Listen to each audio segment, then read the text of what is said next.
एक interesting result समझते हैं हम पॉलिनोमियल रिंग्स का। आपके पास गिवन क्या है कि आर एक कॉम्यूटेटिव रिंग है विद आइडेंटिटी और मल्टीप्लिकेशन भी बिलोंग कर रहा है पॉलिनोमियल रिंग से। तो आपको ये शो करने की जो degree of F for G है वो less than equal to degree of F for G होगी। इक्वालिटी होल्ड अगर आर एक इंटीग्रल डोमेन है।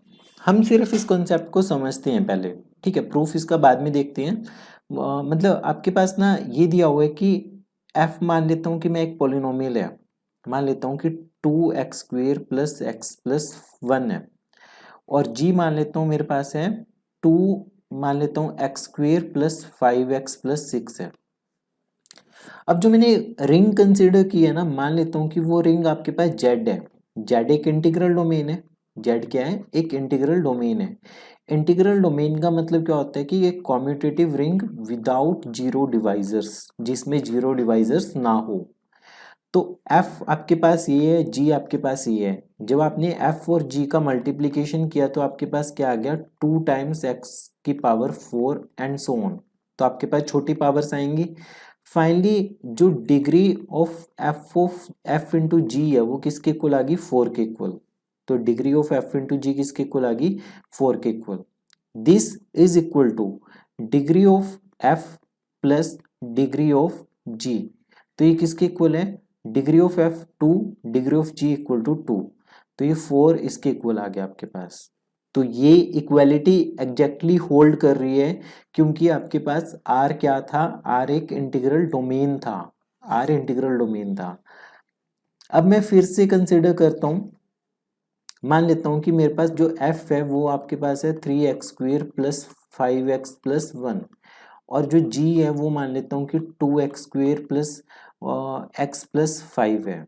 ठीक है, यहाँ पे जो मेन रिंग कंसिडर की जा रही है वो Z6 कंसिडर करते हैं।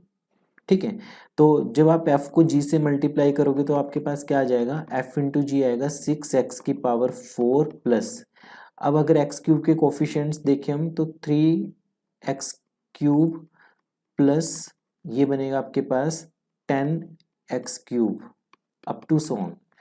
क्योंकि Z6 में जो 6 होता है वो 0 के इक्वल होते हैं, तो f इंटू जी क्या बन जाएगा? 0 प्लस ये वाली टर्म बनेगी 13, तो मतलब कि 1 into x³ up to so on. 13 किसके इक्वल होगा? 1 के इक्वल, क्योंकि 13 को 6 से डिवाइड करके जो रिमाइंडर आएगा वो बनेगा आपके पास। तो डिग्री ऑफ f इंटू जी आपके पास क्या बनी? ये बनी 3 के इक्वल। पर ये छोटी है, किससे छोटी है? Degree of f plus degree of g से। डिग्री ऑफ f कितनी थी? 2, डिग्री ऑफ g कितनी है? 2। 3 लेस देन 4। जो प्रोडक्ट की डिग्री है वो इंडिविजुअल सम से छोटी है। ऐसा क्यों हुआ? क्योंकि आपके पास जो r है ना वो एक इंटीग्रल डोमेन नहीं है, और इस केस में इंटीग्रल डोमेन था। तो Z6 हमें पता है कि इंटीग्रल डोमेन नहीं होता, तो इस वजह से ऐसा हुआ कि डिग्री आपके पास ये छोटी है। तो यहाँ पे भी यही लिखा है कि इक्वालिटी होल्ड तभी करेगी अगर R आपके पास एक इंटीग्रल डोमेन होगा। जबकि अगर हम सम की बात करें degree of f for g की, जैसे नेक्स्ट आपके पास सेकंड रिजल्ट में क्या दिया हुआ है कि degree of f plus G क्या होगा? Less than equal to maximum of degree of f plus comma degree of g। तो मान लेते हैं कि आपके पास f आपके पास x की पावर 7 प्लस एक्स प्लस 1 है, और g आपके पास है x³ प्लस एक्स प्लस 1 है। ठीक है, हमें f प्लस जी की डिग्री चेक करनी है क्या होगा। तो f प्लस जी आपके पास फाइनली क्या हो जाएगी? x की power 7 plus x³ plus 2x plus 1, ये बनेगी f प्लस जी। और f प्लस जी की जो डिग्री आ गई वो आपके पास 7 आ गई। This is equal to maximum of degree of f आपके पास कितनी है? 7, और डिग्री ऑफ g कितनी है आपके पास? 3। तो मैक्सिमम क्या आ गया? 3 7 आ गया। तो हेंस, तो इस केस में आपके पास ये बिल्कुल स्ट्रिक्ट इक्वालिटी होती है कि डिग्री इससे डिग्री लेस देन और इक्वल टू होगी, लेस देन और इक्वल टू।